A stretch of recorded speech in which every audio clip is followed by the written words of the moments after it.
My prayerful salutations at the divine lotus feet of our beloved Bhagawan. Dear brothers and sisters, Sai Ram to one and all. Today I stand before you to share a few experiences that I have had of Bhagawan and that of my family members. So this is not essentially a formal lecture or a talk on spirituality, but simply sharing experiences that we had with the larger Sai family. So here I go, and I've just jotted down a few, and I will go one after the other. To give the background, my grandmother, father, uncles, and aunts were already in Sai fold by late 1950s. So when I was born in 1962, I was already born into a Sai family. So there is nothing like my getting into Sai family through some incident or something like that. I'm sure all of you are aware that Bhagawan started the Women's College at Anandpur in 1968. Swami started this college at Girls' High School, Anandpur, which is inside the town, whereas the current Anandpur campus is at that point of time outside the town. Now it is on the edge of the town. So the building for the campus hostel were not there at the time. The construction was begun after Bhagawan inaugurated the college in 1968. So Swami would come to Anandpur quite often the next few years and stay in the house of one Professor Damodaram. He was the principal of Anandpur Engineering College. So it was a small bungalow with a big foreground, and therefore devotees could go and have Swami's darshan in the morning, and Swami would go out in the car to inspect the works that are going on and things like that. It was very informal, hardly 30 people would be there. So during one of those times, again I would say that it was the time when Apollo 11 landed. Neil Armstrong had taken a walk on the moon, and those days Bhagawan would often say, man has traveled to moon, but he finds it difficult to travel inside into his heart. So that is the context. And one of these days, Swami asked my grandmother, would you want to go into this space? And she said, yes, Swami, why not, if you send me? He said, fine. And later on, I would say that when my grandfather passed away, he was at Anandpur, he passed away in Anandpur, and she was in Delhi, and that was the first and the last time that she traveled in an aircraft. So, when Swami utters something, right, there is a deep meaning to it, and it cannot go wrong. Apart from that, my grandfather was a doctor, was a spiritual-minded man. From long time, Lord Venkateshwara was the family deity, and that's how it was. He never had any problem with others in the family going to Bhagawan and taking blessings and things like that. But he would just keep away. Like, okay, you are going fine, that's it. And then one day Swami asked my grandmother, Emi Radhamma, మీ ఆయన ఎట్లా ఉన్నాడు? How is your husband? Call him tomorrow. Tell him that I have asked him to come. And that was the end of it. And my father, aunt and grandmother came home. They were sort of pushing each other. Who will tell him? So finally, I think my grandmother said, okay, I will tell him. What happens, happens. And he listened to my grandmother and said, okay. And he said neither yes or no. The next morning by 8 o'clock, because they were told that Swami said, you come. Generally, Swami comes out by 9. And by 8 o'clock in the morning, he tells my father, yes, I am ready. We'll go. He always used to wear a white shirt and a white dhoti. That was his usual dress. He got ready, and everybody was in a sort of a shock that what this man is now ready, agreeing to go. And so hurriedly my father called for a car and they all went. And the moment he saw Bhagawan, tears flowed. He fell at Swami's feet. And then Swami picked him up and said, see, you are a doctor. You overthink. You are always in the fear that what will happen to me if I get a stroke, this, that and all. Don't worry. I will take care of you. నువ్వు ఎవ్వరి చేతికి చిక్కకుండా పోతావు. What it meant is that you will not have any difficulty, you will not be bedridden or anything of that sort. You will have a happy life and you will go happily. That's the import of my Telugu statement what Swami made. And true to that, on 24th October 1974, it's UN Day, right? I was in Puttaparthi, my uncles, aunt were all in the Sevadal, so we were in Puttaparthi, and we get a call at about 9:30 or so. Those days, no mobiles. I'm talking about 1974. It had to come through a phone call, and we got the news. What had happened was, at about 6 o'clock in the evening, he met his friend who had come to see him, and afterwards he had the custard apple, which is his favorite fruit. And then my father and mother, who were there, who had just returned an hour before from Puttaparthi to replace my aunt so that she would be there for the Vijayadashmi the next day at Puttaparthi, hiccups. So they went up. My mother carried a glass of water because he was getting hiccups. And then when they saw, they could see that my grandfather was having hiccups, and they were looking at my father and my mother. They were his favorite son and daughter-in-law of the 6. And as my mother was shouting, Sai Ram, Sai Ram, Sai Ram, and my father put vibhuti and put water into his mouth, seeing them with a smile on his face, he closed his eyes.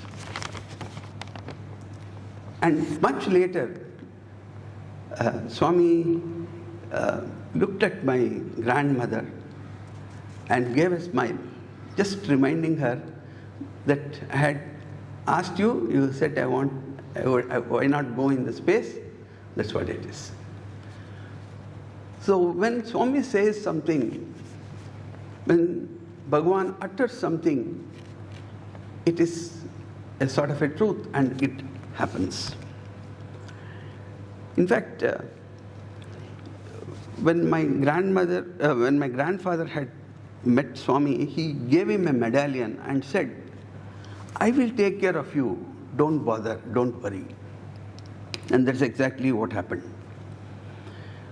Now, another incident I would like to talk about during that period. It was December 1969. And Swami was again there for inspecting the work.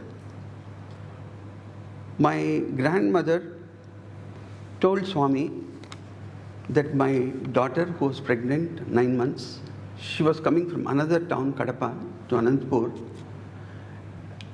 It was night, and the horse-drawn carriage, Jatka it used to be called, it went over a heap of stones and it toppled.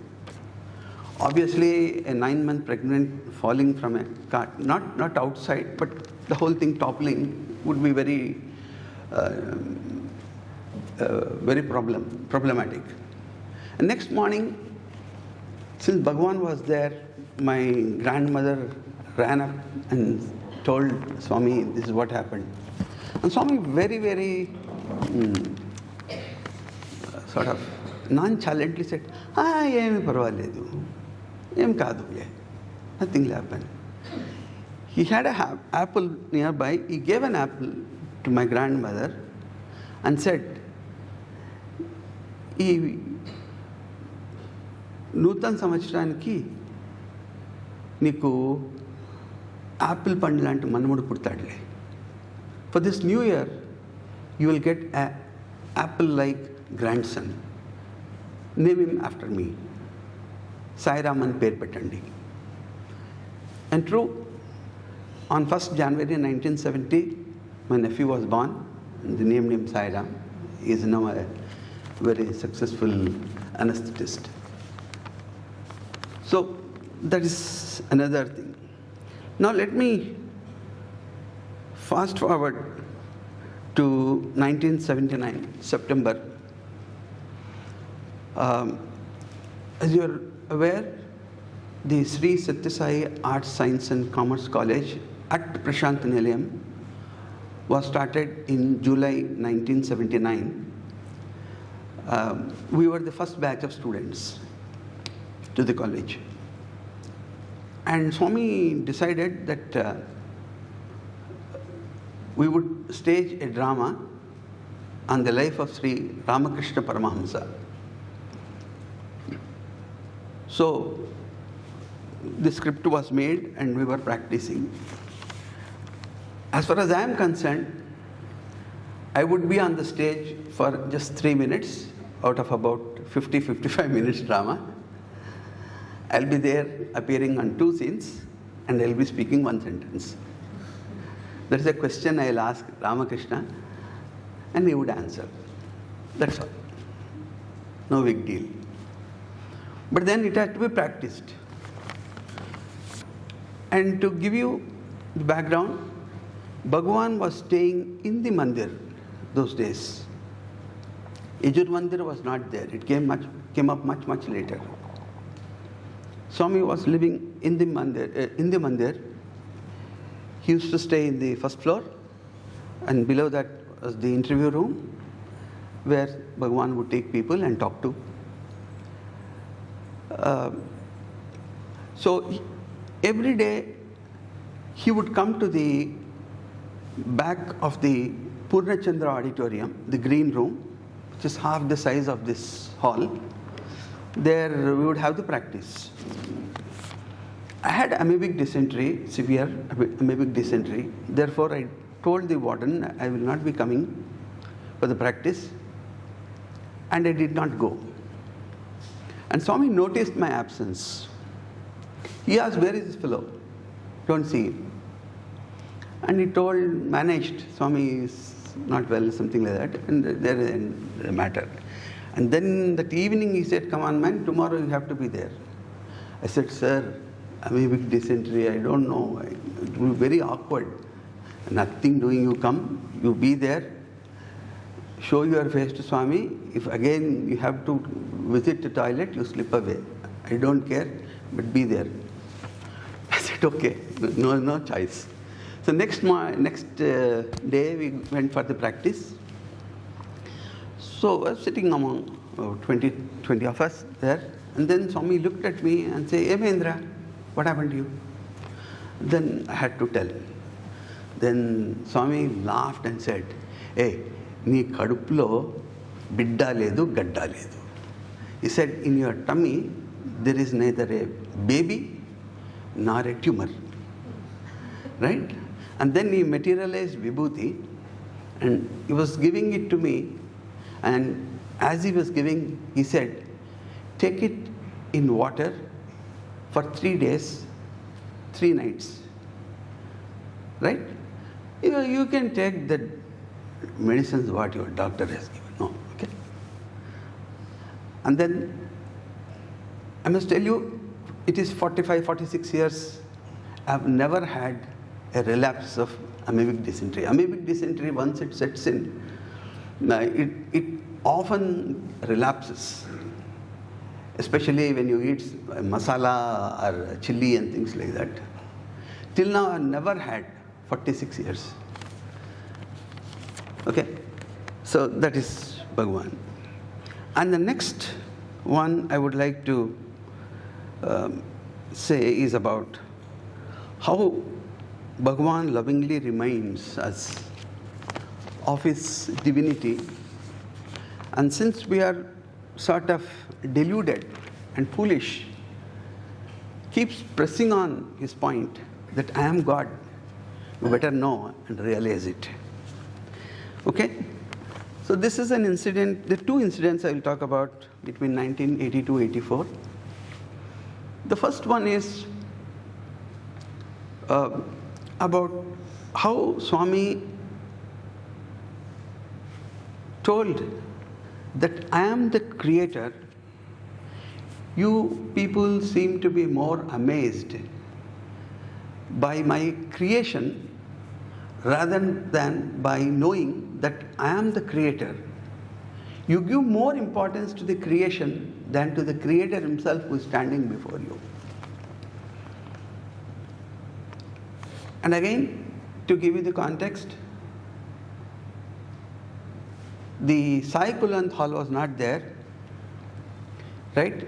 It used to be mandir, and around the mandir there used to be sand. And it was the good fortune of the ladies who are permanent residents of Prasanthi Nilayam to sweep those sands every morning at 4 o'clock and again at 3 in the afternoon. And since the sweeping was twice a day, you would hardly find a small pebble also in it. Of course, they were so this thing that it would hurt Swami's feet if Swami were to step on the pebble. So whenever a replenishment of the pebble were to come from the Chitravati, they would go literally basket by basket and ensure that there is no pebble or anything like that. I'm just giving you the context, right? And only mandir was there, which still is there as it is, except for the samadhi which has come up in the middle of it. And the practice was that they would put a small rangoli as big as the size of the kanjira, one in the front, one at the back, and one in the front. So when students went, we would go right up there. During those days were hardly 250 students or so, right? And obviously we would jostle for the first line, so that there are a very good chance of Swami would come and stand there, and we could be very close to Swami physically and ask Swami or something, give a letter or whatever it is. So that was one of the days.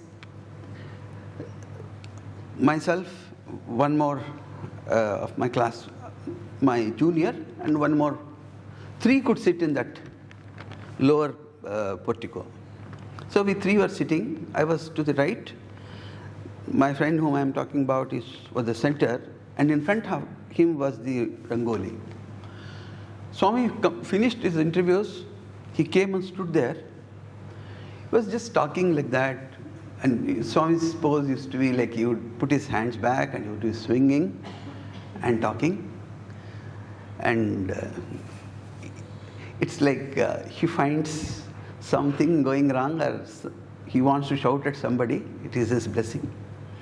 So I would say I have seen the sweet side of Swami and the hot side of Swami, right? And I especially remember the hot side. Why? Because that is what really puts you on your feet and ensures that you don't waver. Anyway, so I asked him, give me that flower. So he picked up that flower and gave it to Swami. Swami held it in his hand. He continued to talk for another 3-4 sentences, and then he blew. And then he showed, and then put his closed palm in front of our faces, and he asked, what is there in this? He looked at me and that other person who was the center. It was very foolish to say anything. We knew by experience better keep mouth shut, because if Swami so decided, it would be opposite of whatever we say. So I murmured Swami and kept quiet. He also gave a big sheepish smile and kept quiet, because that was the wisest thing to do. Sometimes we are wise, sometimes we are utterly foolish. And then he opened his palm, and there was a beautiful gold ring with some stones on it. And there was a gasp, wow, and we were happy and all that. Then Swami very purposefully, I must say, smiled at all of us, at me also, and the fellow was there, and then spoke. నేను సృష్టించిన ring చూసి మీరు ఇంత సంబరపడిపోతా ఉన్నారు. సృష్టించిన సృష్టికర్తని మీరు మర్చిపోతారా? He said, you are so much amazed by what I have created, and you are feeling so happy and all that. And you fellows forget, and have you forgotten the creator that is behind this creation, who is standing right in front of you? Okay. That was something that was really so very profound. It was still sinking into our minds, into my mind, I must say. And Swami turned and walked away. See, that is the problem with Swami. The thing is, he makes us feel he's one among us. Truly, he's one among us. But we often cross the line and feel and think that is just one among us. We, in our foolishness and ignorance, forget that he is God.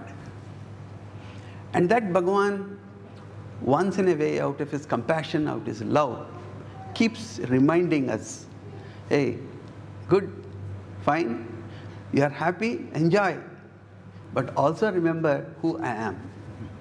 And Bhagavan always used to say, I am God, you are also God.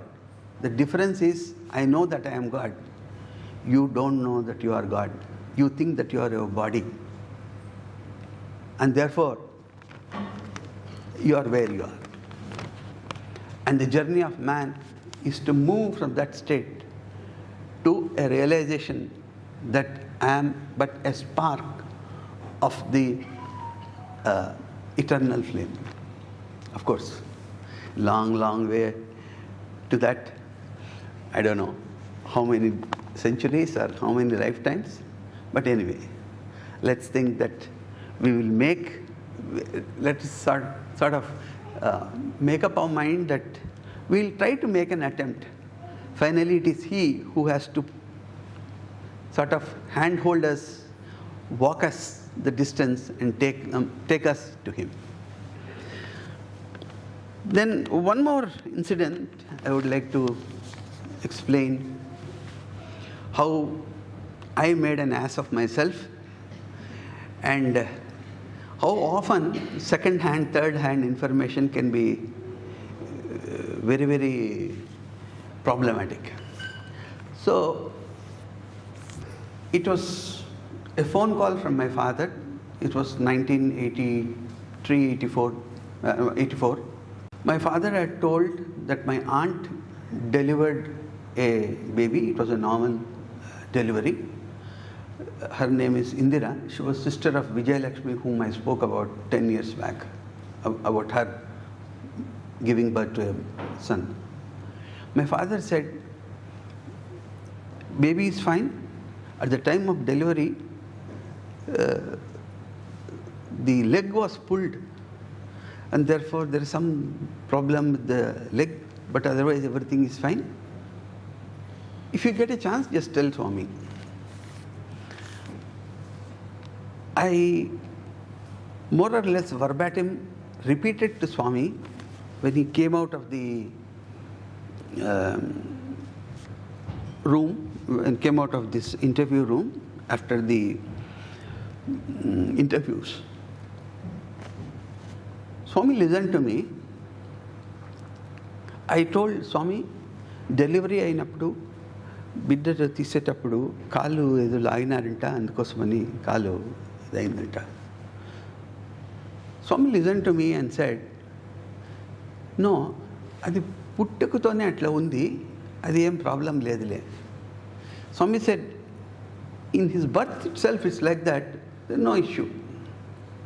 But stupid as I was, I repeated it again.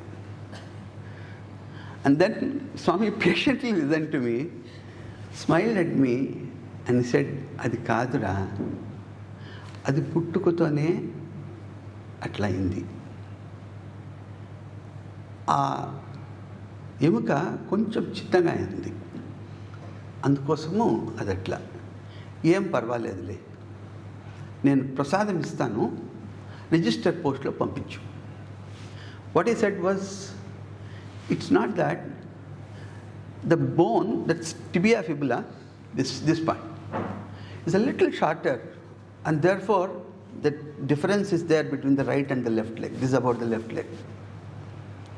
I'll give you prasadam, send it by registered post.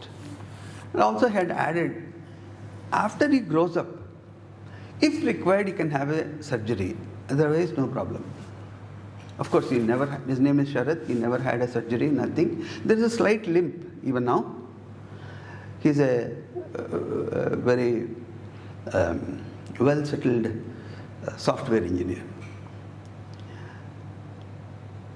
I knew at that time when Swami repeated it second time that there is something, there's a big gap between what I got from my father as information and what I tried to tell. Because I could feel from Swami's eyes, and he sort of very compassionately cut me off and gave vibhuti and said, send it home by registered post. Those days, that was one of the common things, that when he wanted people who are there to send his prasadam to whoever is at home or wherever, he would say, send it by registered post. So that's what I did. And then I would like to say what Bhagawan used to say, my test is my taste. My test is my taste. And Swami would say that when you appear for a test and clear it, you go to the next class. The same way, when God tests you, when He puts you through, it is to give you a betterment. It is to take you to a higher level. So never shy away from tests that come your way. Be prepared, accept, do your best, pray, and God will take care of it. In this context, I would just like to say that when we were in our first PG, it was 82, Swami had asked our then controller of examinations, Professor Nanjundaya, you go to all these fellows and tell them to give in writing that they will be true to Swami, that they will stay with Swami, and they will serve Swami. So he came and told. So Swami said, this is what? So I'll come tomorrow. All of you be ready with your letters.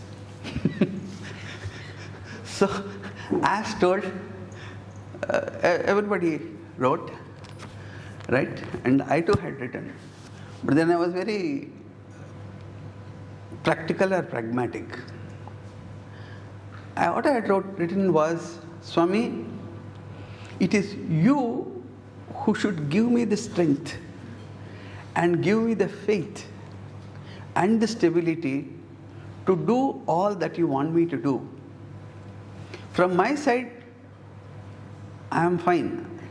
But it is your duty, it is your lookout to see that I would be that. Beyond that, I can't. And this much is my promise. I wrote, of course, in Telugu, but the essence of it is this. And this incident is much later what I am talking about. He told me, as I was walking by, if time permits, I will point out in those pictures that I had shared. There used to be a big ring, and there used to be a hedge inside that ring. And the distance between the ring and the lower portico is just 3 feet. And Swami, after going for the darshan, quite often used to go through that. So anyone wanted to catch Swami, apologies for the usage, but that was the terminology, right? If you wanted to give a letter or you wanted to ask Swami, right, that would be the place, because Swami has to walk through in that 3 feet distance, 3.5 feet distance. So I was sitting there. I happened to get that place. I was sitting there. It's a nice place, a vantage point. I had planned nothing. I was just like that sitting. And in those days, I must tell you that Swami used to walk so many times among the students that we used to touch Swami's, take namaskar. And sometimes he would again come back after going for darshan or something. Maybe we will take namaskar once again. And then we would feel, hey, twice we have taken Swami's namaskar. Let us not again put our hand and trouble Swami. Right? So, that is the sort of proximity that Bhagawan gave to the students in 70s, 80s. Anyway, as he was walking, he paused. In those days, Swami used to talk to me at least once in a week, either a nice word or a blasting, now whatever. All are welcome, right? And then he said, Ray, నీతో నేను ఇంకా మాట్లాడను చూస్తాం నువ్వేం చేస్తావు. He suddenly out of the blue says, from now on I will not talk to you, let me see what you do. I am wondering what happened. I said, Swami, chusta. And he walked away. Saving grace was that he leaked the question paper before giving the test. Otherwise, I don't know what would have been the outcome of that. And for over a year, he did not speak to me. Literally, for over a year, he did not speak to me. Right? I used to sit in the usual places. I got the vantage points. He would look at me from a distance. But when he's close by, he will talk to the fellow behind me, by the right side, the left side. If I tried to give a letter, he would take the letter without looking at my face but he would not speak to me. And when I got up on my knees to ask something or something, he would, I don't know, maybe it's a chance because of me, the other fellow, yeah, Mira, like that he used to speak to them. It was like, Swami always liked to rub in whenever he chose to. Right? That was his play. And in this context, I'm deviating. It was, I believe, in Vrindavan in late 1960s. That for some reason, either Swami got angry with Karunananda Garu. Karunananda is the Vedic Pandit who used to be with Swami, who left all his family and stayed with Swami for more than 20 years or so, and he was the head of the Veda Patishala that Swami had started and ran for about 10 years. He went away, it seems, from Vrindavan, and there is a railway track by the side of Vrindavan. Just walked out. I don't know whether he got angry with Swami or Swami got angry with him. But whatever it is, he went away. And Swami was looking around, where is this man? And they said that Swami Karnanda has gone out or something. And Swami said, come on. He took the car and went looking for Karnanda Swami, put him in the car and brought him back. So that was the length to which Swami would go. And he would go to the length on the other side, on the hot side also. And often it used to be that when we knew that Swami was in that mood, we would just disappear. We'd just disappear. And one of the common things is Swami never liked students walking on the road unless in a line coming for the darshan. And if you are walking in twos or threes, right, that's the end of it. So whenever we heard Swami's car honking or so, we would simply run away into any gully that was available.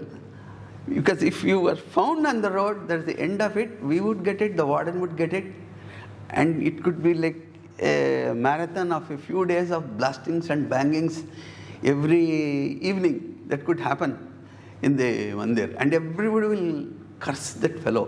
Why did you get caught here? And see our fate now. It should be like that. Okay. So anyway, coming back to what I wanted to say was that after about a year and a half, he again, on one fine day, spoke to me, and then I was in tears because I was happy that I stood my ground, and whatever Swami had told, that I will not speak to you, had ended. And one thing I always felt and deeply felt was that never sulk before Swami. Never try to sort of think that I have hoodwinked Swami, I have managed Swami.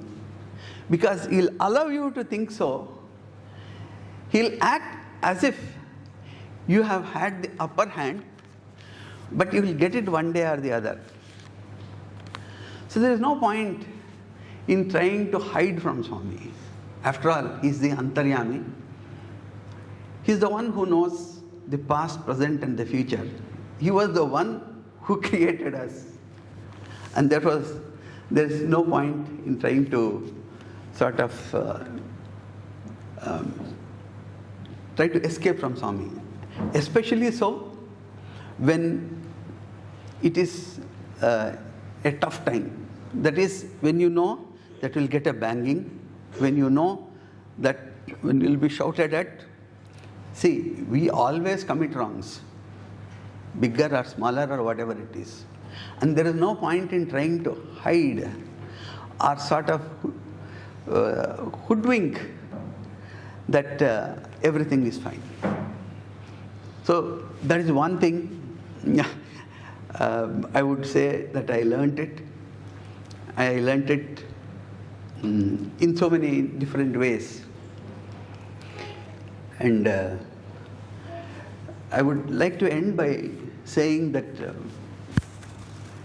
I was quite fortunate, all my family members, for all the love and grace that he showered on us.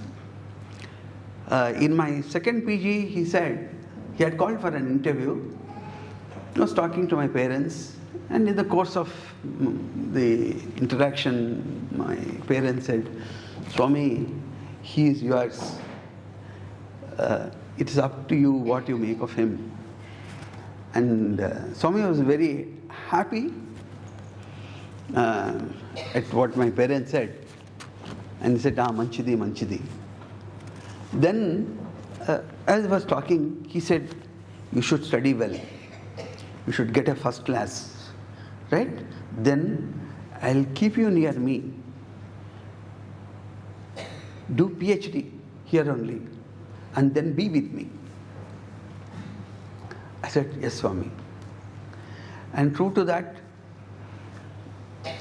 the research program was started in 1984. And again, we were the first batch of students.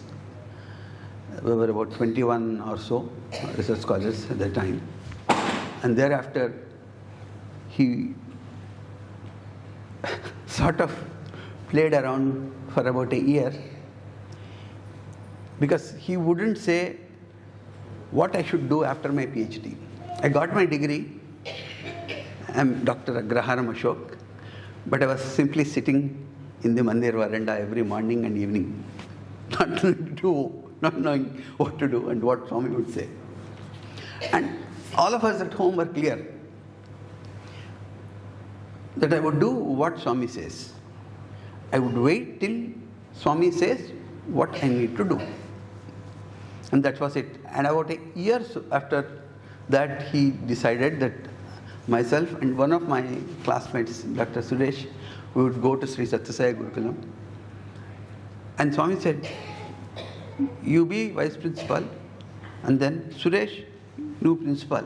And he told my father, you will be the correspondent. He called all of us for an interview, and he said, this is what. And we were sent to Sri Sathya Gurukulam Rajamandri, where I was there for about 8 years. And then in 1998, I moved to the institute. Again, it was Swami's decision. Our Anil Kumar sir was at Vrindavan, and Swami decided that he should move to Prasanthi Nilayam. He was in our bioscience department. So 1997, he moved to Prasanthi Nilayam, and there was a requirement for a biology teacher. So Swami decided that I would move from Gurukulam to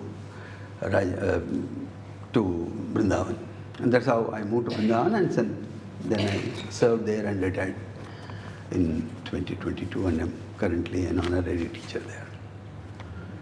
So what I would like to say is, when Bhagawan makes a promise, when he says that this is what it is, it will be. And always Swami used to say that once you come to me, right, you are mine. You may wander and go hither and thither, but I will not leave you. You may not realize it, but I will always hold you by your hand and lead you. Sai Ram.